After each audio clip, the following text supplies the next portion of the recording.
mga bayan, welcome sa ating panibagong update. Dito po sa South Luzon Expressway Toll Road 4 sa portion ng Package A mga bayan, na kung saan ngayon ay paspasan na po ang paggawa rito. Naway samahan niyo po si Purka Studio mga bayan sa ating panibagong update rito po sa SLEX Toll Road 4 Package A. Let's go!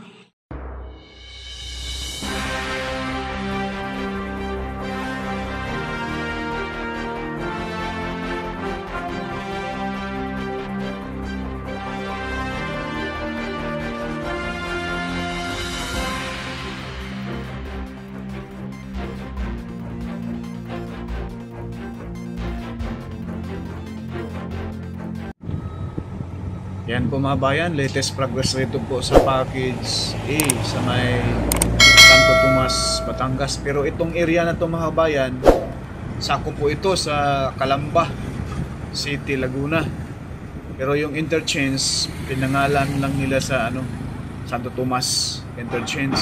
Pero itong area dyan mga bayan na pagtatayuan itong Package A, Santo Tomas interchange, ay sako po yan sa Calamba, Laguna, pati po itong area na ito.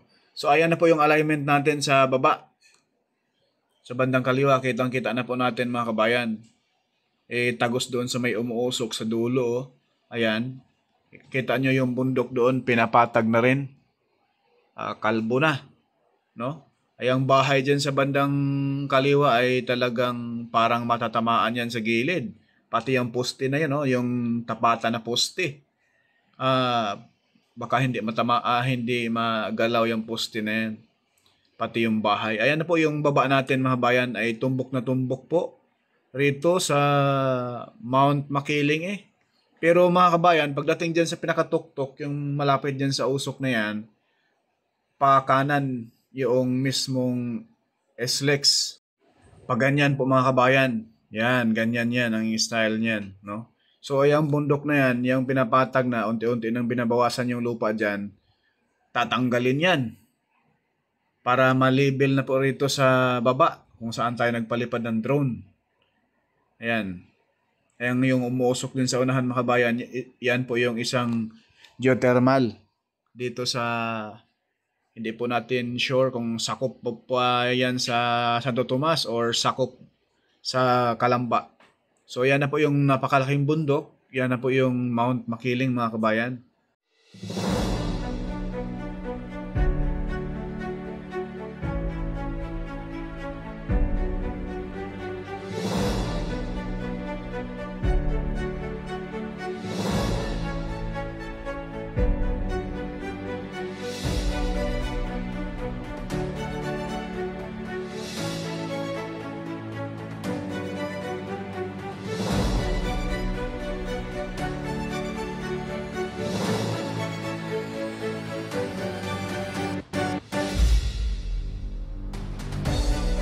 Diyan sa baba, mataas na rin po yung tambak ng lupa.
Grabe ito ngayon mga bayan, yung contractor nito ay talagang kahit linggo ay tuloy-tuloy yung gawa eh. Itong package ay mga bayan talagang minamadali na ito dahil ito yung pinakaunang interchange sa SLEX Toll Road 4, pero ito yung nahuli dahil po sa mga right of way, no? Ngayon po ay wala nang hadlang, kaya full blast na po ang construction nitong package A mga bayan, from Santo Tomas to Bacban, Laguna.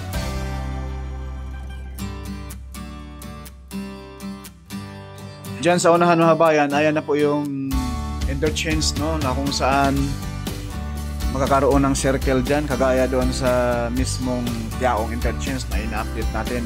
Same lang yung pormahan nito mga bayan, isa lang po yung disenyo dito sa SLEX Toll Road 4. Lahat ay kagaya sa may Tiaong interchange. Ito po.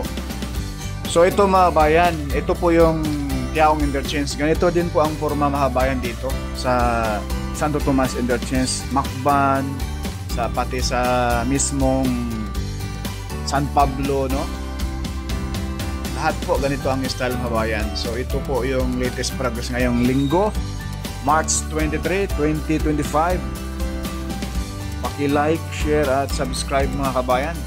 Paki-sampal naman yung notification bell para lagi tayong updated pag may mga bagong videos na may upload, ano?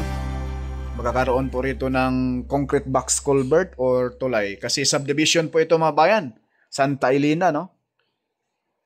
Sa may sako po ito ng Calamba area.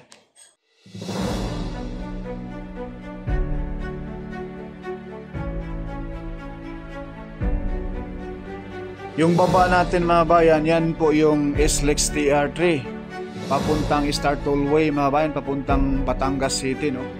Ayan po yung harap sa ating kamera, ayan na po yung interchange dyan. Magkakaroon ng circle dyan sa unahan. At ngayon ay tinatambakan na po nila ng lupa. Kabundok na po yan. Sa gawing kaliwa mga bayan, lampas ng tulay na yan. Ayan po yung tulay na yan mga bayan ay buhos na pala yan. Ang bilis ng progress rito. Kaya kahit ngayong linggo ay paspasan pa rin yung trabaho, no? Tanghaling tapat mga bayan, talagang shout out sa gym po, no? Talagang paspasan na po, full blast na po itong package A. Yan po yung tansa ko dati mga bayan, ipahuli ito pero paspasan ito pag ano na.